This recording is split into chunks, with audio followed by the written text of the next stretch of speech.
Sanjay Ghodawat University, Kolhapur. Admissions open 2026-27. Spread over 165 acres. Placement assistance to students.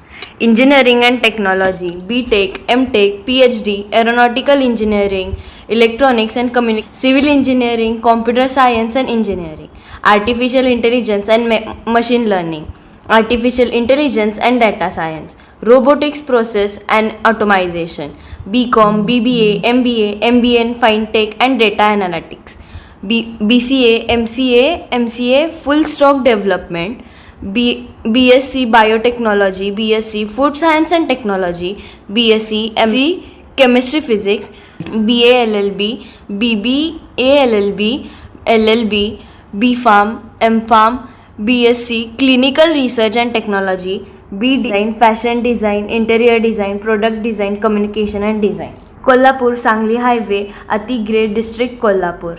Phone number 9011039800, 9011022567. अवश्य भेट द्या Sanjay Ghodawat university Kolhapur.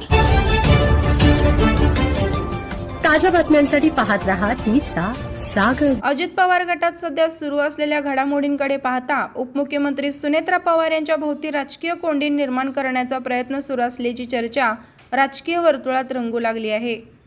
सुरुवातीपासून घडणाऱ्या घटनांची मालिका पाहिली तर हा केवळ योगायोग नसून सुनियोजित राजकीय ट्रॅप असल्याची शक्यता व्यक्त केली जात आहे. अजित पवार यांच्या निधनानंतर सुनेत्रा पवार यांना उपमुख्यमंत्री पदाची जबाबदारी देण्यात आली.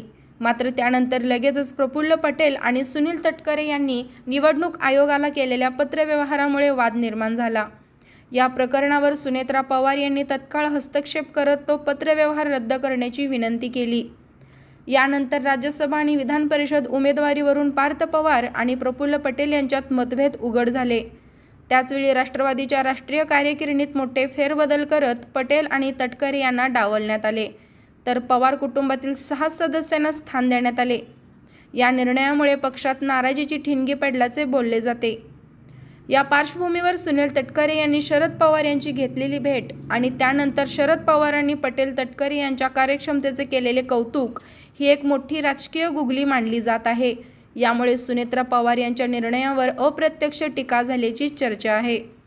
शरद पवार गटाचे आमदार रोहित पवार यांनी अजित पवार गटात मोठी फूट पडण्याचा दावा करत सुनील तटकरे यांच्यासह 22 आमदार भाजपच्या चिन्हांवर निवडणूक लढवण्याच्या तयारीत असल्याचा आरोप केला. मात्र शरद पवार यांनी हा दावा फेटाळून लावत पटेल आणि तटकरे यांच्यावर विश्वास व्यक्त केला. या सगळ्या घडामोडींमध्ये आणखी एक धक्का म्हणजे ठाण्यातील माजी खासदार आनंद परांजपे यांनी शिंदे गटात प्रवेश केला. महायुतीतील मित्रपक्षाकडूनच अशी नेते पळवापळवी होत असल्याने सुनेत्रा पवार यांच्यासाठी परिस्थिती अधिकच गुंतागुंतीची बनली आहे. या घडामोडीमध्ये मागे खासदार श्रीकांत शिंदे यांची भूमिका असल्याचीही चर्चा आहे.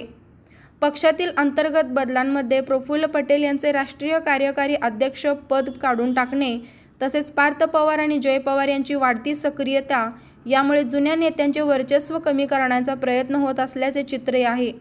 यामुळे पक्षातील निष्ठावान नेत्यांमध्ये असंतोष वाढत असल्याची शक्यता वर्तवली जात आहे. एकीकडे भाजपकडून दबाव तर दुसरीकडे शिंदे गटाकडून नेते खेचण्याचे प्रयत्न आणि त्यातच शरद पवार यांच्या राजकीय चाली या सर्वांमुळे सुनेत्रा पवार यांच्यासमोर तिहेरी आव्हान उभे राहिले आहे. पक्षातील बंडखोरी रोखणे, आमदारांना एकत्र ठेवणे आणि स्वतःचे नेतृत्व सिद्ध करणे ही एक मोठी कसोटी आता त्यांच्यासमोर आहे. या राजकीय चक्रव्यूहातून सुनेत्रा पवार कशा बाहेर पडतात यावरच अजित पवार गटाचे भवितव्य मोठ्या प्रमाणावर अवलंबून असेल. ब्युरो रिपोर्ट, तीचा जागर.